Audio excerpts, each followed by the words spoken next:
Good morning, brothers and sisters. Good morning. I am so honored and happy to be here with you today as you celebrate your union and your leadership and plan the work ahead. I want to thank President Dave Durkee and my friends Harry Kaiser and Steve Bertelli for the invitation to talk to you today. And I also want to just say a couple words about what a great president you all have. I think you know that, right?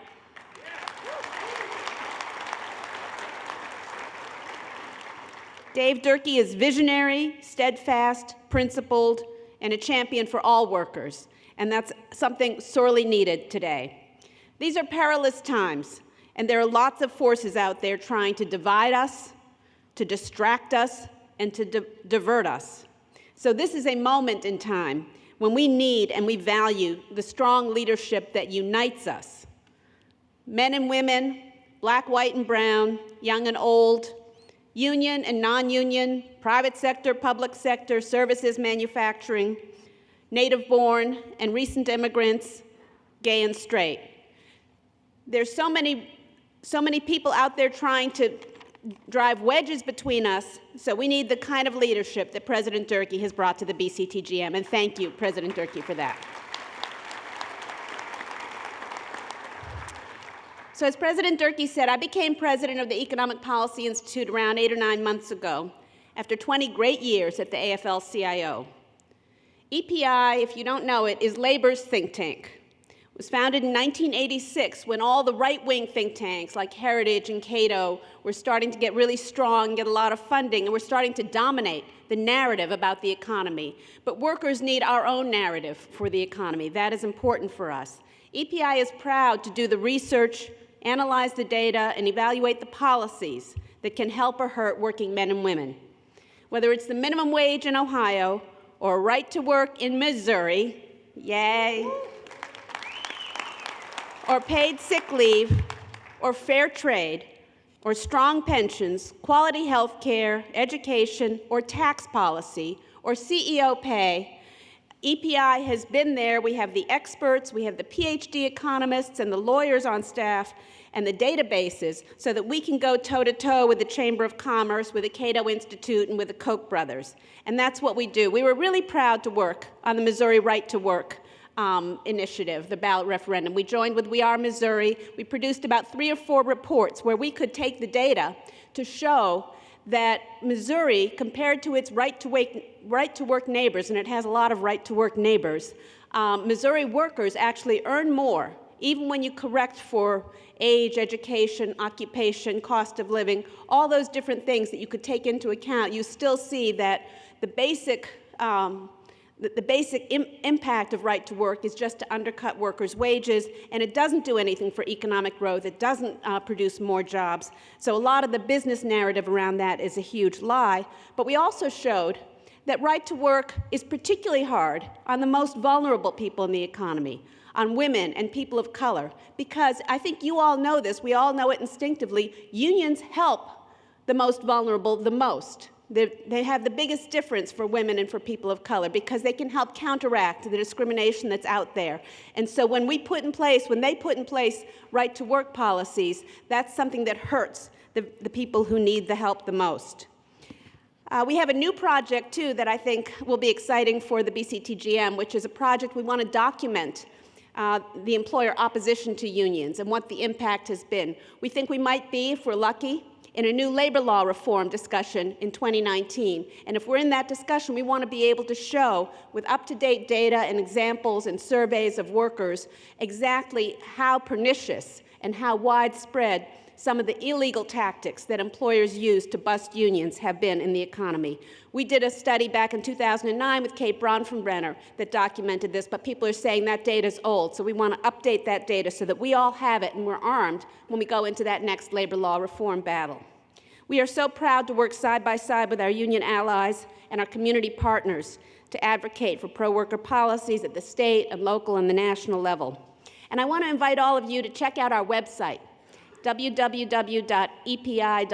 I know that sounds a little bit like an advertisement, but there's so many good resources on that website, and I think some of them will be useful to you in your day-to-day work.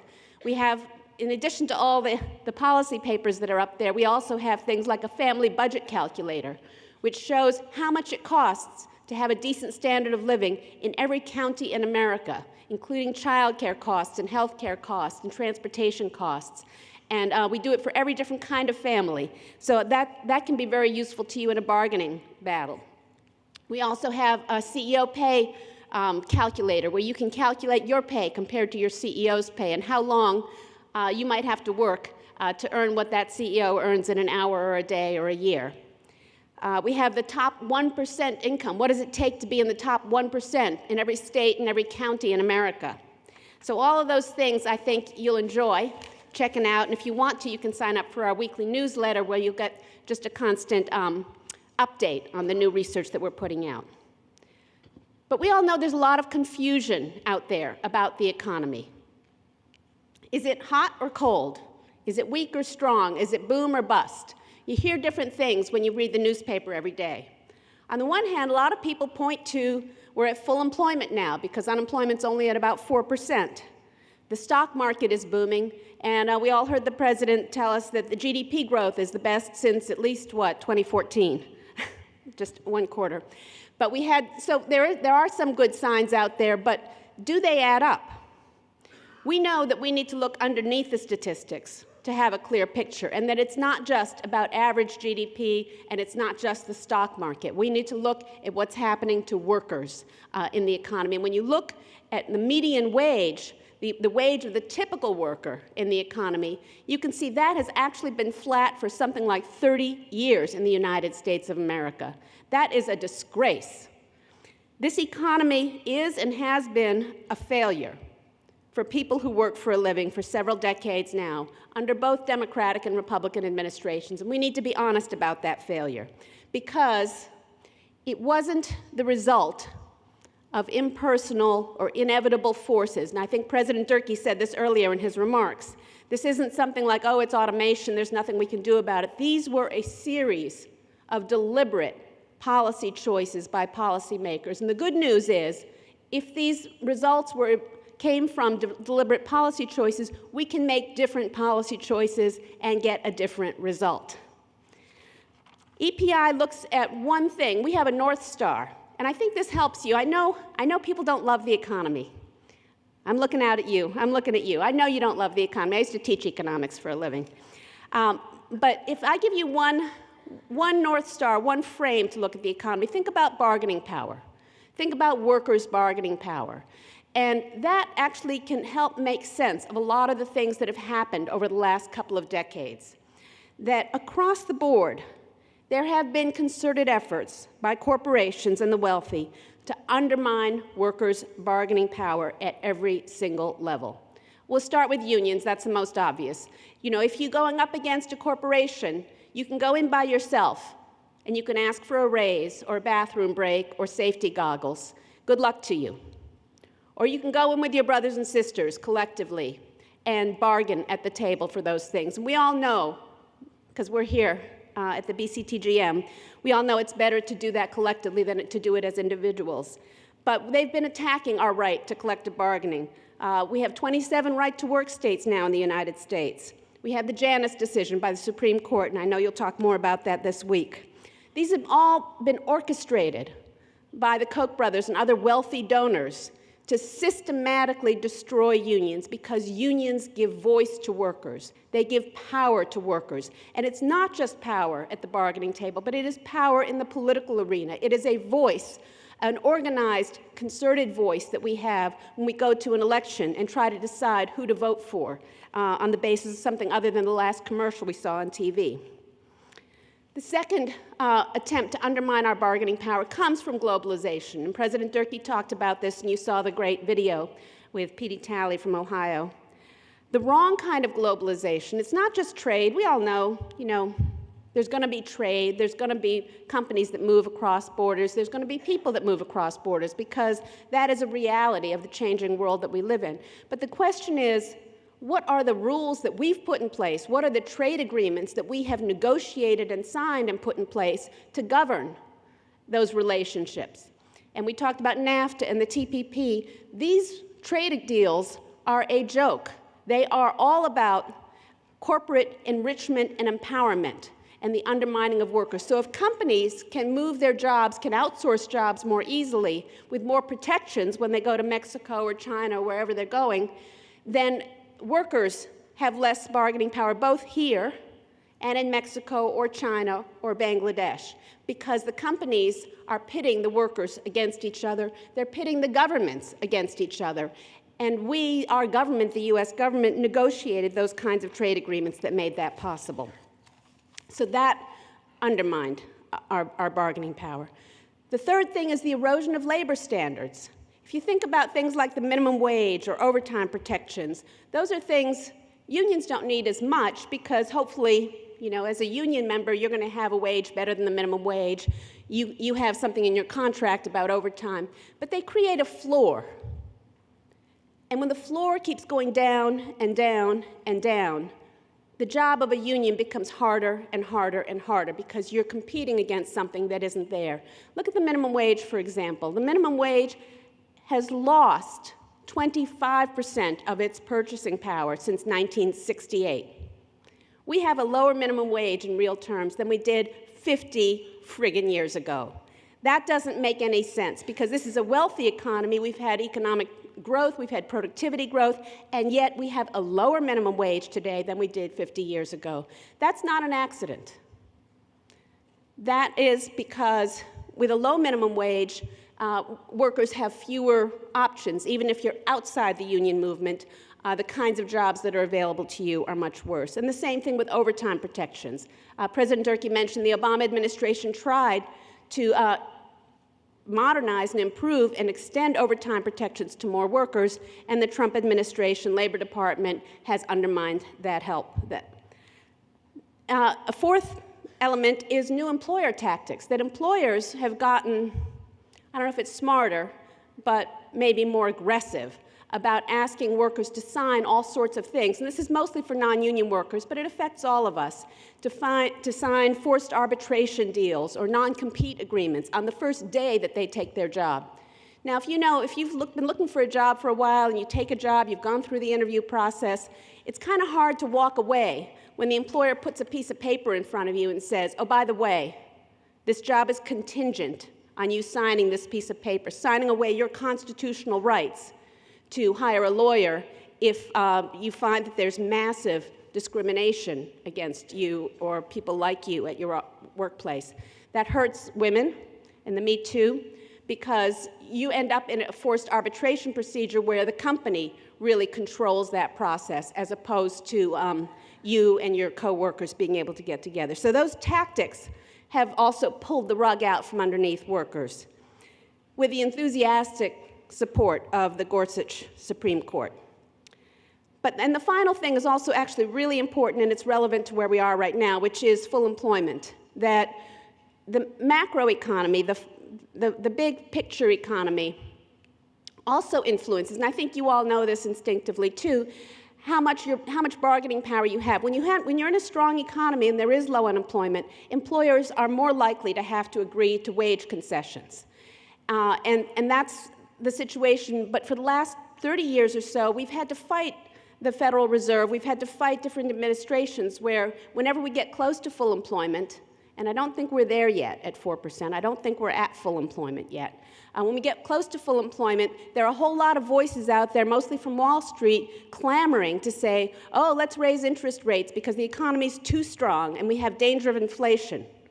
We don't have a lot of inflation right now. We've been below 2% for a long time. What we need is wage growth, and one of the places we get wage growth, particularly for workers in the bottom couple of quintiles, is through having lower unemployment for a protracted period of time so that workers can really build up their bargaining power. So all these things have in common the concerted attacks on workers' bargaining power, and the result is that real wages have been stagnant and growing more unequal for 30 years in this country. And that is, as I said, it's a disgrace, because this is not a poor country, this is a wealthy country, and yet all the gains from this economy have gone to CEO pay and to the top 1%, and virtually none of them have come to the typical worker, even the bottom 80%.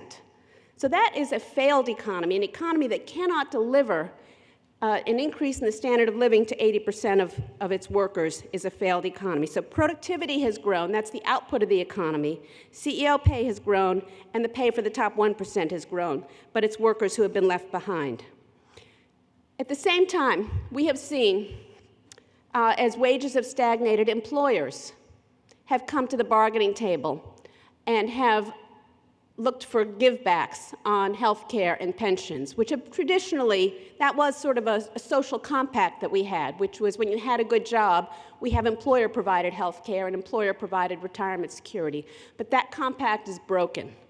And so they've stopped wanting to put that money in, they've stopped funding our pensions, and the government has failed to step up to the plate and fill in. So it's almost as though we have the situation where neither the government nor employers have done their job. And I know you all are supporting a very good piece of legislation, the Butch-Lewis Act, that Sherrod Brown from Ohio, the great state of Ohio, has put forward, that is a common sense solution to help to making sure that some of the multi-employer pensions get decent funding. And I think that is the right kind of solution. But let me just finish by talking about what is the story that we all understand about the economy. I think we've all heard the conventional wisdom too many times, that every time we try to do something good for working people, we're told the same thing. We can't afford it, it will kill jobs, and it will slow the economy. Everything good we want to do, whether it's labor law reform or infrastructure, good jobs, we want to strengthen Social Security, we want to shore up our pensions, we want workplace health and safety. Every one of those things, we're told we can't afford it, it's a job killer. But maybe, just maybe, that story is 100% wrong. The basic problem with the economy today in the United States of America is not that unions are too strong and workers are too rich. It's the opposite. And at EPI, we have documented that a healthy, vibrant economy is one where we invest in our workforce and in our infrastructure. It's one where we respect the dignity of work and understand that paying a good wage and respected collective bargaining rights actually ensures skilled work and strong communities and a healthy consumer economy. That is the truth. This economy has been limping along for a long time, and it's partly because we've tried to grow by cheapskating workers and cheapskating the public sector, and it has not worked. Public service and public servants keep us safe and healthy. They teach our kids, they care for our elderly, they deliver our mail. They and you are the heroes of a healthy economy, not the scapegoats. I'm tired of listening to right-wing politicians especially talk about how we have overpaid teachers or the pensions in the public sector, or that it was auto workers that made the auto industry less competitive. No, that is wrong. A high-wage economy is a healthy and vibrant economy. This economy is powered by consumption. So if you attack workers, you actually attack the engine of the economy. So this is a moment in history when we all need to stand together with good facts and clear analysis, because this is a time for a bold pro-worker policy agenda, not for tweaks around the edges. 2018 and 2020 are once-in-a-lifetime opportunities, and the spark is there. You all know it, you all feel it in your bones. The momentum is there. We had the fantastic victory in Missouri just yesterday on right to work, a decisive victory.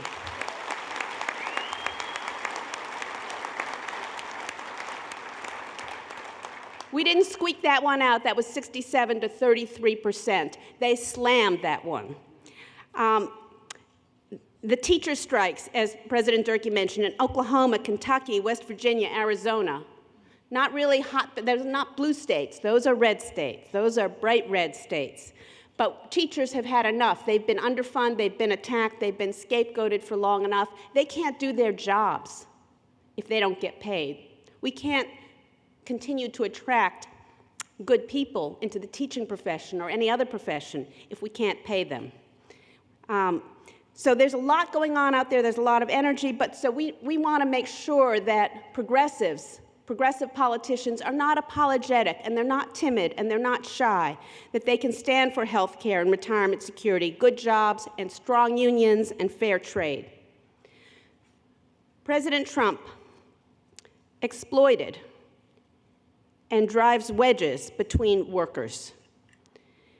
He has recognized a reality that the elite of both the Democratic and the Republican parties for too long have left behind many workers and the middle class. And what he's done is propose his solution. So instead of blaming Wall Street or free trade or deregulation or privatization, no, he blamed immigrant workers and people of color and poor people for the plight of the economy. And for some people, that was attractive. But he is like the guy in the old movies. You know how in every old movie, a chase scene, let's say the bank robbers are trying to escape. There's always a guy who knocks over the apple cart. And there's chaos in the street, and they get confused, and it's kind of hard to figure out what's going on. Every day, President Trump knocks over an apple cart, whether it's a tweet or an irrelevant issue around immigration or an irrelevant issue around Russia or an irrelevant issue against Hillary Clinton. He's knocking over an apple cart, and our job is to keep our eyes on the prize. So we know that our only hope for change is solidarity among all workers. We can't throw recent immigrants overboard if we don't remember our own roots. We can't pit young workers against old workers because we're all going to be old one day. We need a trade policy that protects American manufacturing and good jobs, for sure, but doesn't do so at the expense of workers in other countries. We want to lift up workers' rights in other countries, not stamp them down. We need to build alliances with democracies, not alienate all of our trading partners. We can't cheapskate our public sector and expect to attract and retain the best workers.